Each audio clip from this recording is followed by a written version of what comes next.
Sir, November 8ஆம் தேதி SEBI வந்து ஒரு சர்க்குலர ரிலீஸ் பண்ணியிருக்காங்க. அந்த சர்க்குலர் என்ன சொல்லுதுன்னா, இந்த டிஜிட்டல் கோல்ட் அப்படின்னு பல பேர் ஆப் மூலமா கோல்ட வித்துட்டு இருக்காங்க. அதுக்கும் எங்களுக்கும் எந்த விதமான சம்பந்தமும் கிடையாது. அப்படின்னா, இட் இஸ் டோட்டலி அன்ரெகுலேட்டட். அன்ரெகுலேட்டட்னா என்ன அர்த்தம்னா, எங்க கண்ட்ரோல்ல கிடையாது. அதாவது செபியோட கண்ட்ரோல்ல கிடையாது. ஓகேங்களா? இப்போ செபின்றது யாரு? இந்த மியூச்சுவல் ஃபண்ட், ஷேர் மார்க்கெட் இந்த மாதிரி டிஜி கோல்டு எல்லாத்தையும் அவங்களோட கண்ட்ரோல்ல தான் இருக்கு. இப்போ பேங்க்ஸ் எல்லாம் பாத்தீங்கன்னா ஆர்பிஐ கண்ட்ரோல்ல வரும்.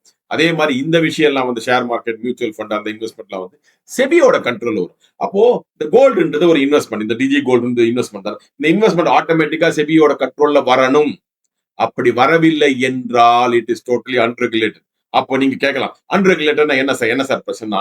நாளைக்கு நீங்க இந்த ஆப் மூலமா கோல்டு வாங்கி அதனால உங்களுக்கு ஏதாவது பிரச்சனை ஆச்சுன்னா உங்களால எங்கேயும் போக முடியாது. செபி என்ன சொல்லுதுன்னா, எங்க கண்ட்ரோல்ல கிடையாது. அதனால நீங்க ஏதாவது பிரச்சனையில மாட்டிக்கிட்டீங்கன்னா எங்க கிட்ட வராதீங்க, ஏன்னா எங்களுக்கு தெரியாது. நிறைய பேர் அந்த மாதிரி வித்துட்டு இருக்காங்க. என்ன சார் பண்றது அப்படின்னா, தயவு செஞ்சு அந்த மாதிரி ஆப் மூலமா கோல்டு வாங்காதீங்க அப்படின்னு ரொம்ப தெளிவா சொல்றாங்க. நான் கொஞ்ச நாள் முன்னாடி ஒரு வீடியோ நான் ரிலீஸ் பண்றேன். இது அதாவது என்ன சொன்னேன்னா, ஆப் மூலமா டிஜி கோல்டு வாங்குறதை தவிர்க்கவும் அப்படின்னு நான் தெளிவா சொல்லிதான். ஆனா நான் சொன்ன காரணம் வேற. அது என்னன்னா வந்து ஃபர்ஸ்ட் ஜிஎஸ்டி 3% இருக்கு. பிளஸ் அந்த சார்ஜ் இந்த சார்ஜ் எல்லாம் போட்டு ஒரு 10% 8ல இருந்து 10% வாங்கும் போதே அவுட். அதாவது நம்ம கிட்ட பணம் போகுது. அதுக்கப்புறம் நான் வித்தேன், நானு சும்மா டெஸ்ட் பண்றது வித்தேன். அப்பயும் 2-3% போகுது.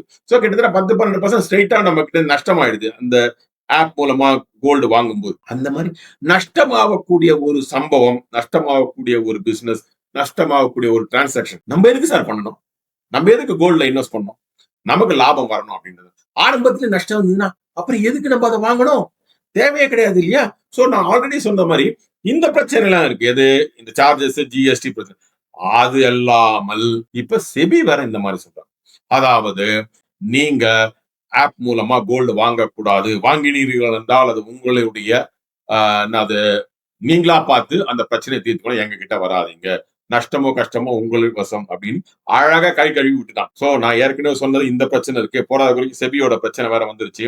அதனால என்னுடைய சஜஷன் வந்து ஆப் மூலமா டிஜி கோல்டு அப்படின்னு சொல்றதெல்லாம் வந்துட்டு ஃப்ராடா இருக்கலாம், நல்லதா இருக்கலாம், எனக்கு தெரியாது. நல்லவங்களும் அதுல இருக்கலாம், தவறானவங்களும் இருக்கலாம். எனக்கு யார் யார் இதெல்லாம் தெரியாது. பட் ஆப் மூலமா கோல்டு வாங்குறதை தவிர்த்து விடுங்கள். காரணம், நாளை ஏதாவது பிரச்சனை வந்துருச்சுன்னு வச்சுக்கோங்க, டெஃபினட்டா நீங்க உங்க பணம் மாட்டிக்கும். அது எப்படி பிரச்சனை வரும்னா, இப்ப நீங்க வந்து கொஞ்சம் கொஞ்சமா வாங்கி வாங்கி வாங்கி ஒரு 1,00,000 ஆயிப்போச்சு. அது வந்து விலை ஏறி ஏறி 2,00,000 3,00,000 ஆயிப்போச்சு. நீங்க ரெடீம் பண்றீங்க. சரி, அதை வித்துட்டு அந்த பணத்தை வாங்கலாம். அந்த நேரத்துல ஆப்ல இருக்கிறவங்க வந்து பணம் இல்ல அப்படின்னு சொல்லிட்டு நீங்க எங்க போவீங்க? மாட்டிப்பீங்க இல்லையா? அது மத்த இடத்துல அது பேங்க்ல ஏதாவது பிரச்சனை ஆர்பிஐ கிட்ட போலாம்.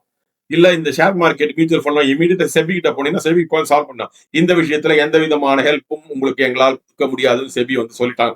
இந்த மாதிரி சிச்சுவேஷன்ல ஆல்ரெடி அந்த சார்ஜஸ் எல்லாம் ஜாஸ்தி இருக்கிறதுனாலையும் இந்த மாதிரி பிரச்சனை இருக்கிறதுனாலையும் தயவு செய்து இனி முதல் அட்லீஸ்ட் இன்னில இருந்தாவது இந்த ஆப் மூலமா கோல்டு வாங்குவது, டிஜி கோல்டு வாங்குறதை நிறுத்துங்க. நான் நிறைய வீடியோ எல்லாம் பார்த்தேன் நானு.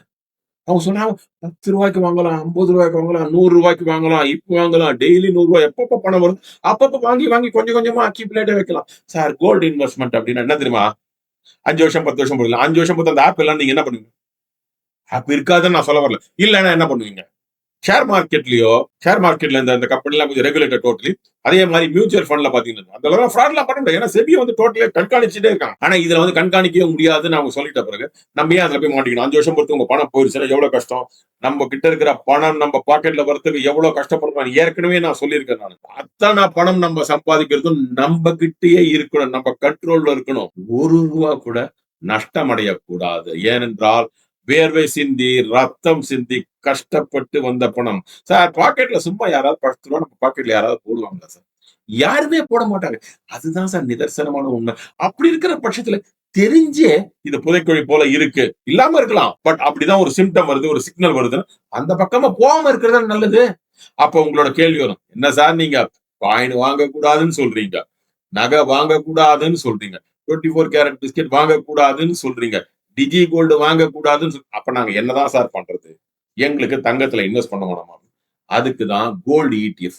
அப்ப கோல்டு ETF வந்து செபி கண்ட்ரோல் வருது. அதுதான் செபி சொல்லுது.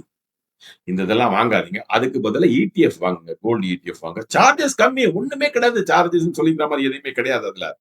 அத வாங்குங்க. அது எங்களோட கண்ட்ரோல்ல வரும். நாளைக்கு ஏதாவது பிரச்சனை இருந்தா நாங்க இன்டர்ஃபியர் பண்ணி உங்க ப்ராப்ளத்த சால்வ் பண்ணி. யோசிச்சு பாருங்க.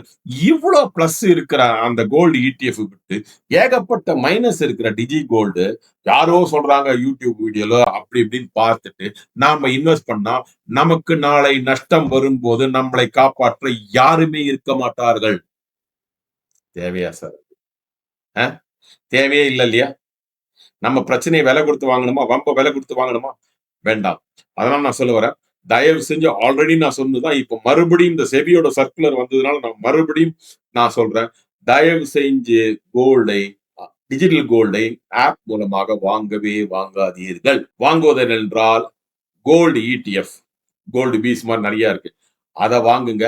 சார்ஜஸும் கம்மி. ரிட்டர்ன்லாம் வந்துட்டு கேரண்டீட். அதாவது கோல்டு பிரைஸ் மேல ஏறுச்சுன்னா உங்களுக்கு ரிட்டர்ன் கண்டிப்பா வந்துரும். யாரும் எப்படி உங்களெல்லாம் ஏமாத்தவே முடியாது. ஓகேங்களா? இது வந்து லேட்டஸ்ட் டெவலப்மெண்ட் செபி கிட்ட இருந்து வந்தது. சரி நான் நெனச்சேன், இத வந்து நான் மக்களுக்கு முன்னாடி நான் சமர்ப்பிக்கிறேன். இதை எடுப்பதும், விடுப்பதும் உங்கள் இஷ்டம். எனக்கு தெரிஞ்சத நான் சொல்றேன். இதுதான் பிரச்சனை. இந்த மாரி பிரச்சனையான ஒரு ஏரியா இருக்கு இது. அப்ப நீங்க சில பேர் சொல்லலாம். சார் அதெல்லாம் எங்களுக்கு தெரியும் சார். நாங்க 4, 5 வருஷமா அந்த ஆப்ல தான் வாங்கிட்டு இருக்கோம். எங்களுக்கு இதுவரைக்கும் பிரச்சனை கிடையாது சார். ஒண்ணும் பிரச்சனை கிடையாது. நீங்க இல்லாத பிரச்சனைய உருவாக்காதீங்க அப்படின்னு. ரொம்ப thanks. No problem. Choice is yours. உங்களோட பணம். நீங்க இன்வெஸ்ட் பண்றீங்க. நாளைக்கு நஷ்டமோ, கஷ்டமோ, லாபமோ எதுவா இருந்தாலும் உங்களுக்கு தான். எனக்கு எந்த விதமான அதுல பாதிப்பே கிடையாது. நான் முதல்லயே சொன்ன மாரி நான் நகை கடைக்காரன் கிடையாது. நான் ஆப் விக்கல. நான் டிஜிட்டல் கோல்டு விக்கல. நான் ETF விக்கல. எதுவுமே எனக்கு இதுக்கும் எந்த விதமான சம்பந்தமும் கிடையாது. எனக்கு இந்த ஒரு இன்ஃபர்மேஷன் கிடைச்சது. அந்த இன்ஃபர்மேஷன் நான் உங்களுக்கு டிரான்ஸ்ஃபர் பண்றேன். அதை எடுத்து அதுக்கு தகுந்த மாரி உங்களுடைய வாழ்க்கை வழிகளையோ, இல்ல இன்வெஸ்ட்மென்ட் முறையோ நீங்கள் மாற்றுவதோ, இல்ல அப்படியே ஃபாலோ பண்றதெல்லாம் உங்க இஷ்டம். எனக்கு அதுல எந்த விதமான மாற்று கருத்தே கிடையாது. அதாவது நீங்க எப்படி வேணா பண்ணலாம். Choice is yours. ஓகேங்களா? இதை புரிந்து கொண்டால் உங்களுக்கு நல்லது. இந்த விஷயத்துல உங்களுக்கு வேற ஏதாவது டவுட் இருந்தோ, இல்ல கிளாரிஃபிகேஷன் வேணும் அப்படின்னா சொல்லுங்கள். கண்டிப்பாக நான் வந்து என்னோட கமெண்ட்ஸ் மூலமா நான் உங்களுக்கு கிளாரிஃபை ஓகேங்களா? நன்றி, வணக்கம்.